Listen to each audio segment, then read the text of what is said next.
le WAR, le Wins Above Replacement, il est numéro 1. Je veux dire, OK, il pourra s'arrêter après 36 ans. Moi, quand tu lances une partie parfaite puis une partie sans points de couche dans une série d'après-saison, puis comment tu l'as fait, 200 victoires, seulement que 105 défaites, c'est presque un 666 winning percentage. Qu'est-ce que tu veux de plus dans l'ère des stéroïdes où lui a tout fait? Moi, je voterais pour, en tout cas, parce que c'est pas juste une question de victoire, parce que peut-être qu'à Toronto, il a peut-être perdu 2-3 victoires par année. Il y a deux Cy Young, il y a 2 fois 20 victoires dans une année. Regarde, là, 200 victoires ou 240, là. Pour moi, c'est définitivement le type de gars que tu veux représenter à Cooperstown quand tu mets everything on and off the field. Ouais. Moi, je suis d'accord avec toi. Il était tellement solide. Hey, Alex, comme deep star des Phillies, tu as eu la chance de regarder un lanceur québécois, Carl Gélina, dans les dernières années avec les Capitals de Québec. Puis vous l'avez signé, là. Je vais lui parler un petit peu plus tard, juste après la rubrique sur le fly. Je vais avoir la chance de l'avoir sur l'émission. C'est une deuxième opportunité dans le baseball professionnel pour lui. Quelles sont tes attentes de Carl Gélina? Carl Gélina a été invité au niveau du camp des Ligues mineures. Alors, les attentes de mon côté, moi, je veux qu'il soit élevé. Mais du côté des Phillies, ils ne savent pas c'est qui Carl Gélina. Il faut qu'il fasse confiance aux différents dépisteurs. Moi, ce que j'ai vu de Carl Gélina à la fin de la saison, c'est un gars qui a de l'air d'un lanceur de calibre au minimum 2A, 3A. Même s'il a 30 ans, je vois un bras qui n'est pas magané parce qu'il n'a pas lancé 200 manches dans les 5-6 dernières années par année. C'est du 95-100 manches. Je pense qu'il arrive à son apogée. C'est un jeune 30 ans. Tout ce que j'espère, c'est qu'au niveau des ligues mineures, il ne sera pas le seul agent libre qui va être là, qui va tenter de se faire un poste à Lehigh Valley avec nous. C'est que moi, j'ai parlé à son potentiel entraîneur, c'est Ray Burris, l'ancien lanceur des Expos, qui est à Lehigh Valley au niveau 3, que j'ai adoré jaser avec il y a un mois dans des rencontres d'équipe. J'ai expliqué que ce gars-là s'en vient. S'il vous plaît, gardez à l'œil.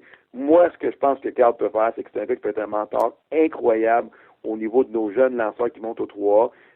Il a purgé sa sentence là, de ses stéroïdes de 5-6 ans, qui a fait une erreur de jeunesse, mais depuis, il est propriétaire d'un centre de conditionnement CrossFit. Il est dans la meilleure forme de sa carrière.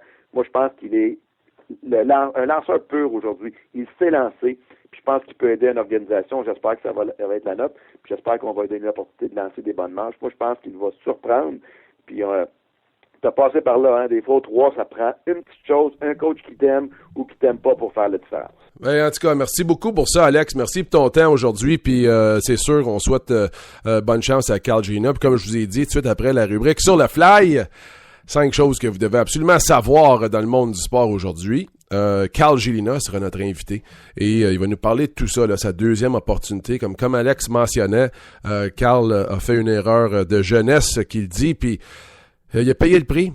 C'est fait, le baseball lui a dit bonjour, s'est fait remercier du baseball et ça fait 7 ans qu'il lance avec les Capitals de Québec et a toujours cru que c'était possible de revenir. Ça va être difficile. Je peux imaginer ça va être difficile à 22 ans quand tu te fais remercier comme ça, mais en tout cas, c'est une belle histoire, puis ça va être encore une belle histoire s'il peut fermer la boucle, puis éventuellement se tailler une place, là, ça serait incroyable. Bon, on va partir avec la rubrique sur le fly. Je vous ai dit hier qu'on essaierait ça avec de la musique. Partons la musique, on va voir si ça va marcher. Allons-y. Alors, la rubrique sur le fly, 5 choses que vous devez absolument savoir aujourd'hui dans le monde du sport. Je vais baisser ça un peu. Il y a 104 touchés qui ont été marqués lors de la semaine 14 de la NFL. C'est la première fois que plus de 100 touchés furent marqués. L'ancien record était de 90. L'état-major des Coyotes de Phoenix ont acheté une loge pour assister au match extérieur des Ducks et des Kings au Dodger Stadium. Ils veulent être très près de l'action pour voir cet affrontement sous le soleil de la Californie, car il aimerait avoir ce match ou un match extérieur en 2014. Il aimerait ça coïncider... en 2015. Il aimerait ça faire ça la même semaine du match du Super Bowl qui a lieu au stade d'université de Phoenix à Glendale, en Arizona. Selon le comité du Super Bowl cette année, vous n'avez pas le droit de faire de tailgating traditionnel. C'est plate pour vous autres, ça. Vous pouvez manger dans votre voiture, prendre un verre dans votre véhicule et rester dans votre case de stationnement, mais les barbecues, les grills et tout ça, ne seront pas acceptés. Pensez-y même pas. Pensez pas prendre une place de stationnement additionnelle à côté de vous non plus. Il me semble que c'est enlevé le fun un peu, mais à moins 20, peut-être c'est pas une chose si pire que ça. Comme vous l'avez entendu plus tôt, le plafond salarial passe à 71 millions pour la prochaine saison. Ça veut dire que le plancher salarial va monter aussi, ça, les Panthers. Dernièrement, John Cornish et Stan Peters de Calgary s'est vu remettre le trophée Lou Marsh comme athlète canadien de l'année 2013. Il a devancé de peu Milos Raonic, qui a percé le top 10, comme vous savez, des raquettes mondiales cette année. Hey, c'était ça. Bon, ben, c'était un peu fort la musique, mais on va voir ce que ça donne. On va le réécouter tantôt, on va voir ce que ça donne. Mais on l'a assis avec de la musique, la chronique sur le fly. Sans plus tarder, on va passer à notre autre invité. C'est spécial, ça faisait longtemps que je voulais y parler. J'étais très heureux de pouvoir l'avoir à l'émission. Parce que c'est une belle histoire. C'est une belle histoire qui peut avoir une fin assez spécial. Carl Gélina est un joueur de baseball québécois. Il avait été repêché par les Angels d'Anaheim en 2002. Après 4 saisons chez les professionnels, sa carrière prend fin quelque peu après une suspension de 50 matchs pour avoir échoué un test antidopage.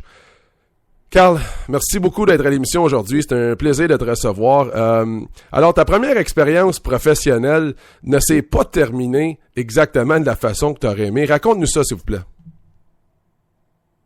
J'ai fait une erreur de jeunesse. Là. J'ai tombé dans le piège un peu qui existait dans ce temps-là, d'essayer de couper coin rond puis de gravir les échelons trop vite là, en trichant puis en prenant des substances pour t'aider à performer un peu mieux. Puis je me suis fait prendre, j'ai payé le prix. On m'a pas congédié immédiatement. Ils m'ont gardé pour la saison 2006 au complet. Après ma suspension, c'est sûr que la saison 2006 a été une saison up and down pas mal. Là. J'essayais de réparer mon erreur puis d'essayer d'essuyer ça sur mon dossier là, à chaque départ. J'essayais de gagner 5 matchs, tu sais, fait que je me mettais énormément de pression. Puis fait que parfois j'ai été excellent, par d'autres moments j'ai été le pire lanceur de la ligue. Fait que ça a été une saison up and down vraiment. Puis en 2007, là, au camp d'entraînement, j'ai connu un gros camp. Si je me souviens bien, je pense que j'avais donné aucun point ou un point en une quinzaine de manches lancées. Puis ils ont décidé de me libérer quand même. Je pense que leur idée était faite là quand même, puis ils ont fait un statement en même temps là, pour l'organisation, là, qui n'acceptait pas ce genre d'erreur-là. Puis fait que ma relation avec le baseball affilié a été terminée de ce genre-là. Fait que ça a fini un petit peu en queue de poisson. Carl, tu t'es fait libérer par les Angels à 22 ans seulement. Puis là, tu as commencé une carrière avec les Capitals de Québec, 7 saisons. Cette saison, est-ce que tu as toujours cru que tu aurais encore une chance de jouer au baseball professionnel? C'est sûr qu'à partir de 2007, quand c'était frais fait, puis j'avais encore le désir de jouer au baseball affilié. J'avais encore le rêve de jouer au baseball majeur un jour. C'était très fort encore en dedans de moi. Sauf que plus le temps passait, plus je m'éloignais de cet objectif-là. Puis j'ai eu une blessure aussi là en 2007, l'été 2007, là, où ça m'a pris 2 ans là, à m'en remettre à 100%, si on veut. Fait que c'est vraiment à partir de 2009-2010 que j'ai recommencé à bien me sentir sur le monticule. Puis ça faisait quand même 2-3 ans là, que j'étais à l'écart du baseball affilié. Fait que pour moi, de renouer au baseball affilié, la fenêtre d'opportunité dans ma tête, elle se fermait là, petit peu à petit peu là, au fil des années. C'est sûr que j'avais encore ce mini-espoir-là d'avoir une deuxième chance. Puis je voyais du monde dans les éditions des Capitals qui avaient une première chance ou même une deuxième chance. Même il y en a d'autres qui ont eu une troisième chance. Puis je voyais d'autres membres dans la ligue qui se faisaient recruter puis signer là avec d'autres organisations. Fait que ça faisait de quoi un pincement au cœur à chaque fois quand c'était pas toi, puis que tu livres quand même la marchandise, tu donnes des bons chiffres, un bon rendement, puis qu'ils viennent pas te chercher. C'est un peu plate à ce moment-là. Donc pour moi là à 30 ans là, c'était carrément fini. Puis jouais au baseball parce que j'aimais encore le faire, puis les capitaines me permettaient de le faire à domicile en gérant une entreprise en même temps. Fait que c'était le meilleur des deux mondes pour moi. Je préparais mon avenir, puis je continuais à faire ce qui me passionne depuis que je suis tout petit. Fait que d'avoir une deuxième chance à 30 ans, c'est carrément inespéré, puis c'est incroyable. Ben, ça arrive pas souvent, quasiment jamais, qu'un athlète a une deuxième chance comme ça dans le monde du sport professionnel, surtout dans le baseball. Comment tu te prépares pour cette deuxième chance-là, ta deuxième chance de réaliser ton rêve? Ben, j'ai toujours été quelqu'un qui travaillait excessivement fort dans le gymnase là, durant les saisons mortes. Au cours des 7 dernières années, avec les saisons qui sont un peu plus courtes avec les Capitals, ça me donnait pratiquement 8 mois d'entraînement intérieur là, pour guérir les petits bobos, puis s'entraîner, puis arriver plus en forme, plus fort, puis plus endurant pour la saison suivante. Je suis propriétaire d'un centre d'entraînement aussi, là, fait que pour moi c'est facile, je suis toujours là. Fait que dès que j'ai un petit peu de temps, je suis en train de faire quelque chose. Puis là, je vais quitter, par contre, là, étant donné que c'est une grosse opportunité que j'ai, puis je veux pas la rater. Dans le passé, je quittais là, le Québec pour m'en aller directement au camp d'entraînement, puis ça me prenait peut-être un 5 à 10 jours à m'adapter là à lancer à l'extérieur ou avec des crampons, puis être en état de compétition, si on veut. Mais là, je peux pas me permettre ça. T'sais, l'organisation m'a signé, m'ont invité, mais ils m'ont jamais vraiment vu lancer. Ils m'ont invité sous les recommandations d'Alex Agostino. Donc, moi, il faut que j'arrive day one, mid-season shape ou presque. Là, fait que j'ai pas le choix d'arriver là top shape. Fait que ce que je vais faire, c'est que d'ici février, je vais continuer à m'entraîner comme je le fais. Puis à partir de la semaine prochaine, je commence à me lancer tranquillement parce que faut que mon bras soit à 100% là, quand j'arrive au mois de mars. Mais 1er février, ou en fait première semaine de février, je vais aller en Arizona. Eric Gagné m'a ouvert les portes chez eux. Il m'a invité à aller demeurer chez eux pour 4 semaines, puis à m'entraîner à l'extérieur, m'entraîner avec lui. Puis il y a Russell Martin qui va être là-bas aussi jusqu'au mi-février. Fait qu'il va être en mesure de catcher mes bullpens, il va être en mesure aussi de frapper du live contre moi aussi. Fait que d'être entouré de ces gens-là qui ont été dans le milieu du baseball majeur puis qui ont de l'expérience, ça va être un plus pour moi. Puis au moins je vais arriver plus game shape 1er mars que si je partais en avion là, dans la neige puis que j'arrivais là, des 2 pieds dans le sable là, le lendemain. Ouais, ben on te souhaite bonne chance. Hey, en terminant, Carl, ton frère Éric Gélina avec les Devils se débrouille très bien. Ah, il roule, il est impressionnant, Colin. Il épate tout le monde en ce moment.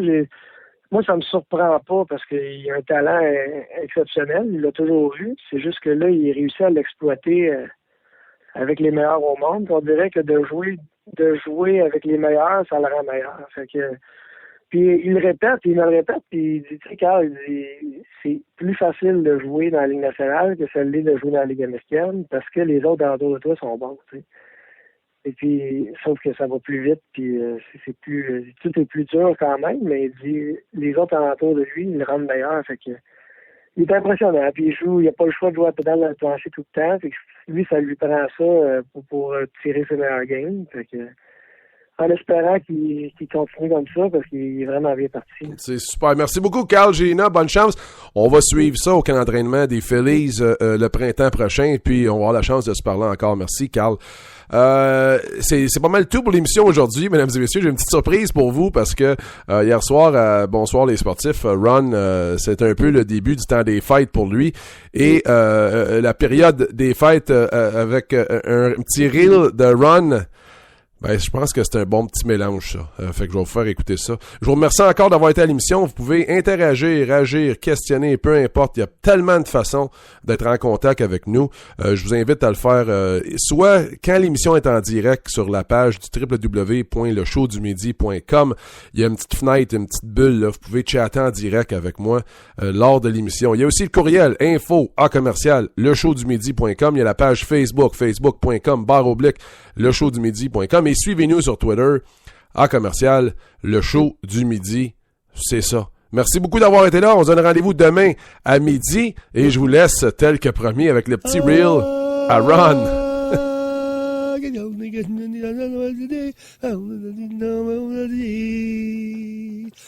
C'est au fond des bons avant des